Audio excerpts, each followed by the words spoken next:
Sabi po sa ating lahat. Yan.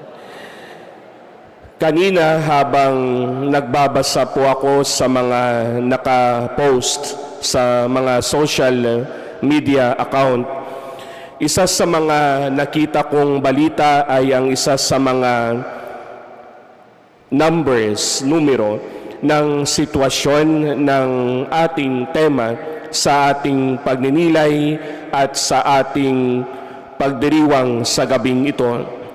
Sabi ng isa sa mga nakasulat sa isa Facebook account, there are 380 million na mga Kristiyano ang nakakaranas ng pag-uusig at diskriminasyon sa buong mundo. Sa 380 million na mga Kristiyanong ito, 4,476 ang nag-alay ng kanilang buhay. Marami dito ang mga misyonero at mga kaparian, at mahigit na 4,000 ang patuloy na nasa bilangguan. Sa isa sa mga balita din sa isang bansa sa Mexico, sinabi, for the last 3 decades, sa 3 dekadang nakalipas, 80 na pari, 80 na mga kaparian ang nag-alay ng kanilang buhay, lalong-lalo na sa kanilang pagiging matapat sa kanilang katungkulan. At sa isang balita sa Vatican News, since 2015 hanggang 2025, sa bansang Nigeria, 150 priests ang dinukot at 11 ang pinatay at 4 ang hindi pa nakikita. Mga kapatid sa pananampalataya, ngayon po ay ginugunita natin ang tinatawag nating Red Wednesday, ang ating pakikiisa, ang ating pag-alala bilang isang simbahan sa mga kapatid natin na patuloy na nakakaranas ng diskriminasyon at pag-uusig dahil lamang sa pananampalataya, pananalig kay Kristo. Sa araw na ito ay ipinapanalangin natin ang ating mga kapatid na nakakaranas ng pag-uusig. But at the same time ay ipinapanalangin din natin ang mga nagiging dahilan ng kanilang paghihirap, lalong-lalo na upang mabago ang kanilang puso at upang may pakita ang pagmamahal at higit sa lahat, pagkakaisa. Sa ating mga pagbasa ngayon, 2 mahalagang punto, 2 mahalagang bagay ang ipinapakita sa atin bilang mananampalataya para patuloy tayo sa ating pananalig, para patuloy tayong magiging isang tunay na mananampalataya sa ating Panginoon.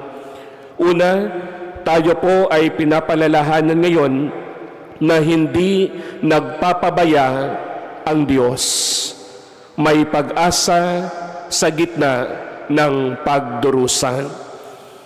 Kulay pula ang ating kasuotan ngayon, at sa lahat ng simbahan, kulay pula ang ating nakikita. Kulay pula dahil sa pag-alay ng buhay, pero at the same time, kulay pula ay simbolo din ng buhay.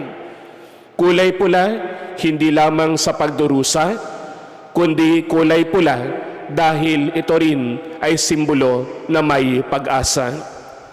Sa ating unang pagbasa, ipinapakita dito ang ginawa ni Haring Belsasar, lalong-lalo na sa mga kagamitan ng ginto at pilak na nagiging daan higit sa lahat sa kanilang pananampalataya na pinapangunahan ng kanyang amang si Nabucodonosor.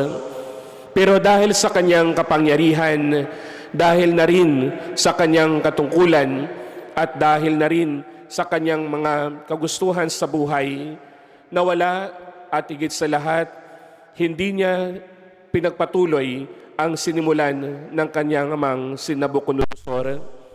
Pero dahil sa isang tao na pinili ng Diyos na magiging instrumento ng pagpapaalala na may Diyos na tumitingin, na may Diyos na hindi nagpapabaya, si Propeta Daniel ay patuloy na nagbibigay ng pagpapaalala upang patuloy na may sagawa at may sabuhay ang kagustuhan ng ating Panginoon.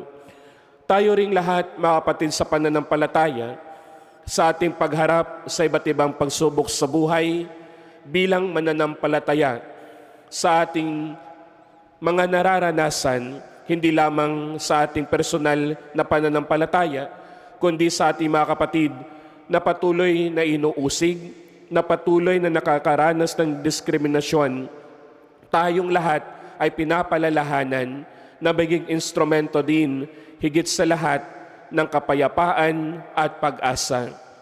Si Propeta Daniel ay nagiging instrumento upang ipapaalala na may Diyos na nagpapahalaga, na may Diyos na hindi nagpapabaya. Nawa ang ating buhay, ang ating pananampalataya, ang ating pagsunod sa Diyos ay magpapaalala din sa ating lahat na may Diyos na nagpapahalaga, na may Diyos na nagmamahal, at may Diyos na hindi nagpapabaya. May pag-asa sa gitna ng pagdurusa.